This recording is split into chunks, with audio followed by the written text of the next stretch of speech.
Sathan media நண்பர்கள் அனைவருக்கும் வணக்கம். சேனலை சப்ஸ்கிரைப் பண்ணவங்க சப்ஸ்கிரைப் பண்ணுங்கள், ஆதரவு கொடுங்க. அப்போ தான் நம்ம தொடர்ந்து சேனலில் வீடியோ போட முடியும்.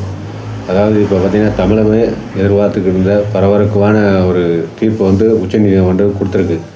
அது பார்த்திங்கன்னா இப்போ தாவேகாவுக்கு ஒரு சார்பான தீர்ப்பு தான். அவங்களுக்கு இது வெற்றி அப்படின்னாலும் கூட இதில் எவ்வளவு சூட்சுமம் அமைஞ்சிருக்குன்னு எல்லாருக்குமே தெரியும். குறிப்பாக பார்த்திங்கன்னா இப்போ உச்சநீதிமன்ற தீர்ப்பை விமர்சனம் செய்யக்கூடாது, விமர்சனம் பண்ணவும் கூடாது நம்ம. ஏன்னா அது உச்சநீதிமன்ற தீர்ப்பை எல்லாருமே மதிப்பு கொடுக்கணும்.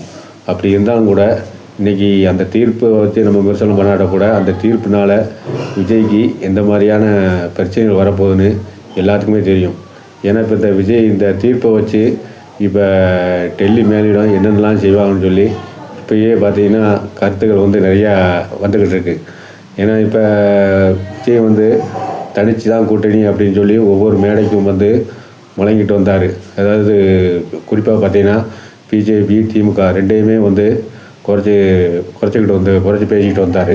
இன்றைக்கி பார்த்திங்கன்னா இப்போ தீர்ப்பு வந்ததுனால மக்கள் பூரா அனைவரும் என்ன சொல்கிறாங்க, இப்போ விஜய் பிஜேபிக்கு அடிமையாயிட்டார் அப்படின்னு.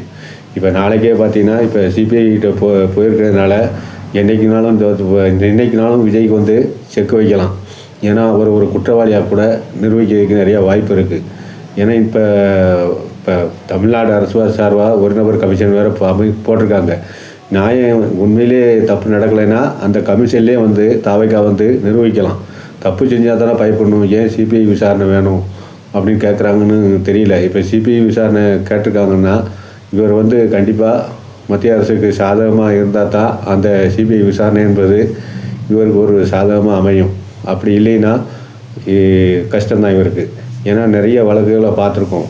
அவர் சிபிஐ எப்படி மத்திய அரசுக்கு சாதகமாக இருக்கும். ஏன்னா இப்போ மாநில அரசு அமைச்ச கமிஷன் இப்போ மாநில அரசோட தான் கேட்பாங்க. அப்படிங்கும்போது நம்ம சிபிஐ அப்படின்னா மத்திய அரசோட கட்டுப்பாட்டில் இருக்குது.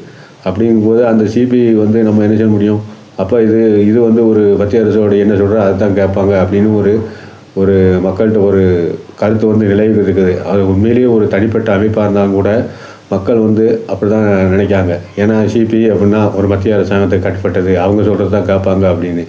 ஏன்னா இனிமேல் விஜய் கண்டிப்பாக தன்னிச்சையாக முடிவு எடுக்க முடியாது. ஏன்னா எடுத்தாலும் கூட கஷ்டம்தான் அவருக்கு. ஏன்னா இப்போ ஏற்கனவே எடப்பாடி பழனிசாமி தாவேகா கூட்டணியை சேர்க்கறதுக்கு எவ்வளவோ முயற்சி பண்ணிக்கிட்டு இருக்காரு.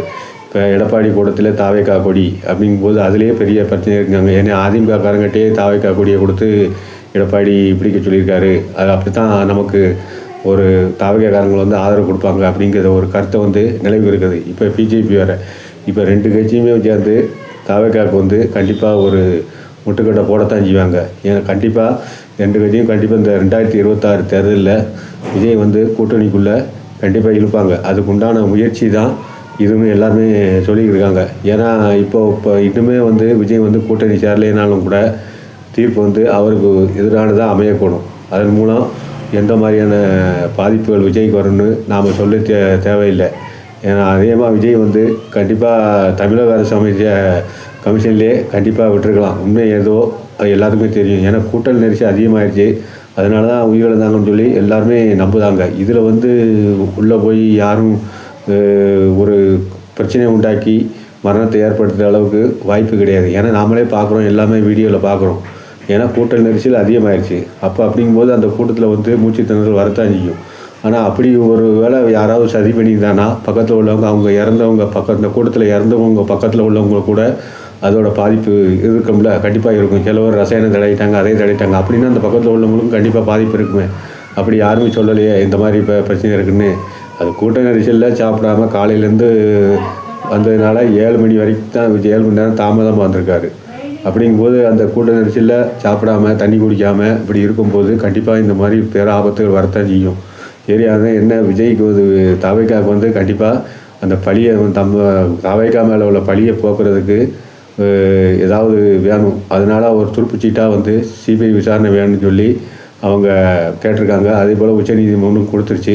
அடுத்து என்ன நடக்குன்னு பார்ப்போம். கண்டிப்பாக விஜய்க்கு இது ஒரு பெரிய பாதிப்பை ஏற்படுத்துங்கிறதுல எந்த இதுவும் இல்லை. ஆனால் கண்டிப்பாக அவர் அதிமுக பிஜேபி கூட்டணிக்குள்ளே கொஞ்சம் கொஞ்சமாக நகர்ந்துக்கிட்டு இருக்காரு அப்படிங்கிறத உண்மை. பொறுத்திருந்து பார்ப்போம் அடுத்து என்ன நடக்குன்னு. நன்றி, வணக்கம்.